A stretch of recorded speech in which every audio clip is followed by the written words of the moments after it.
Hey guys, it's Damio Kadara here today from Clientele Boosters, and we're going to be talking about 3 ways to get over anxiety. Now, before you watch this video, can you do me a favor? Please hit the like button, comment, and also share this with your friends, and also hit the subscribe button. It really helps us grow in the algorithm, and yeah, I'll be able to produce more great content like this. So let's jump into it. So 3 ways to get around anxiety. I put it in red because obviously there's a lot of negative connotations with this word. So the first thing I want us to go into is actually very simple, and it makes sense, but I'll show you a more practical way to go about it, and it's exposure therapy. So when I was 18, exposure therapy, I was I was in multi-level marketing organization, and I was already quite entrepreneurial. I used to watch a lot of TED Talks in my late teens, particularly around 17 in my final year of school, and I liked the way they thought. So I tried different business ventures, a little YouTube kind of, I'll show you how to play songs on guitar channel and other things like that. And network marketing was, I guess, one of my first quote unquote business experiences. And how I got involved in network marketing was I was actually at a gym, a local gym. And I think I let a guy before me go first at the car park, and he said, "Thank you." And he said, "I like your manners." We started opening the conversation. Remember, this is like a dark car park at like 8 p.m. And, he's like, "Look, I've got a little business opportunity and I would like you to learn more about it. I think you're quite an intelligent young man." And I was like, cool. Because at the time I was open-minded, I was receptive. But I was also a bit nervous. I remember telling my parents, they're like, "That sounds extremely sus. Do not go." All these things. Like, you've met this guy in a car park, he's inviting you to a private event room that's a bit secluded in a certain part of Melbourne. And I went, and it was fantastic. Now, the great thing about network marketing was it exposed me, at least for the first time, properly to cold calling. And it was by initially calling family, friends, and relatives, just saying, "Hey, this is my network marketing business." For those that are in network marketing, you understand completely what I'm talking about. You got your warm audience, you got your cold leads, cold audience, etc.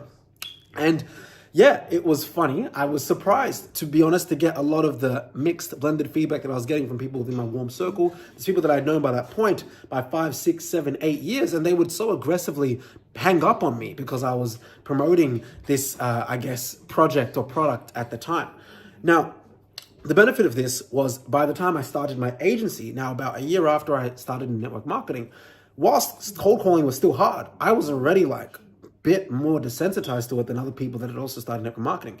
And then by the time I was 21, and I was now 20, and I was cold calling different marketing businesses whilst working at other agencies or doing other businesses, etc., and doing all these corporate jobs, I started to just stack the skill of cold calling to the point where probably by 23, I'm 24 now, 25 at the end of the year, I was pretty, you couldn't really punch me, and it wouldn't really hurt emotionally right when it came to cold calling.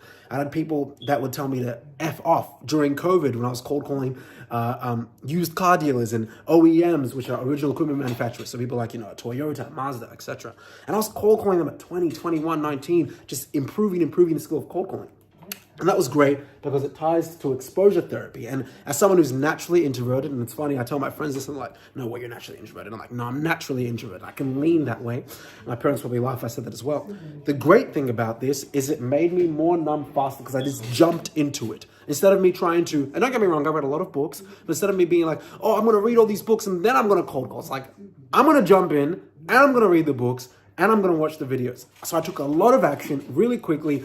And now look, I've probably made by this point, not tracked, but I reckon anywhere between 50,000 to 120,000 cold calls. Okay. And maybe more. I don't even know. I'd have to double check the different data because there was a phase when I would track nearly every single cold call that I would make every day for 1 to 2 years. And I'd address my tonality, address how I came across, address my authority, address my tone, how I was feeling, my mindset that day. And I'm spitting because I get passionate sometimes about this stuff. So number 1 is exposure. You've got to push yourself into the water and then swim. Okay. Now, number 2 is actually, ironically, someone that can help you with exposure, and that's getting a coach. So when I was 22 years old, I got my first 6-figure corporate job, and my agency started to rebuild on the side. So I was 22, making about 100K plus-ish a year. And I was like, you know what? I want to be able to sustain this, because there was a period when I was 21 where I had a 90K per year job. And there was a period just before the the Rona, where I was growing my agency, about to get our first 10K month in revenue, but I couldn't hold it. There was some sort of limiting belief that I had that I would get to the point of growth and then get to a point of growth. Self-sabotage, right? Maybe imposter syndrome, whatever. I don't even like using labels like that. It makes me cringe because I've distanced myself from those labels. And that will lead me into number 3 in a second. But a coach is great because what a coach will do is they will actually show you on a weekly or fortnightly or monthly basis, depending on what your aims are, where you are deficient, psychologically, emotionally, personally. And the great thing about a coach is they'll also keep you accountable. So a coach is really important. And I was paying for a cognitive behavioral coach from the age of about 22 years old to 23 years old. And that helped me a lot. And that following year, I not only held 100K, but by the end of that year at 23, I made around 200K between my corporate jobs and my business at the time. Okay? So number 3 ties to the coach, and that is identity. So this is a very layered topic. I'm not going to go too deep into this. There's obviously people like the Alex Hormozi of the world and the Tony Robbins, etc., that can go a lot deeper into this, or Layla Hormozi, etc. There's a lot more NLP specialists and psychologists, etc. But one thing that really helped me was I created such a certain and solid identity in who Dami is.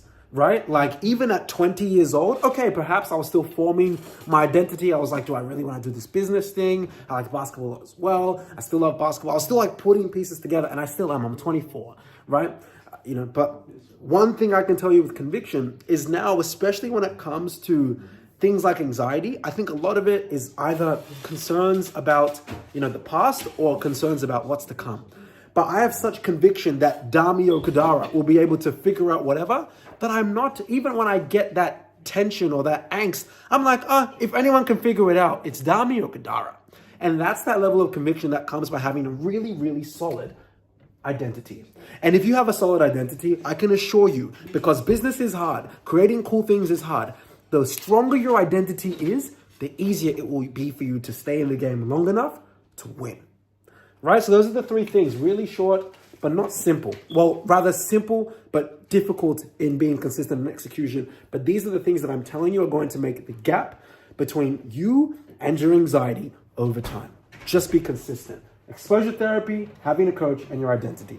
If you like videos like this, like it, comment, share it. And of course, guys, think mega. Take care.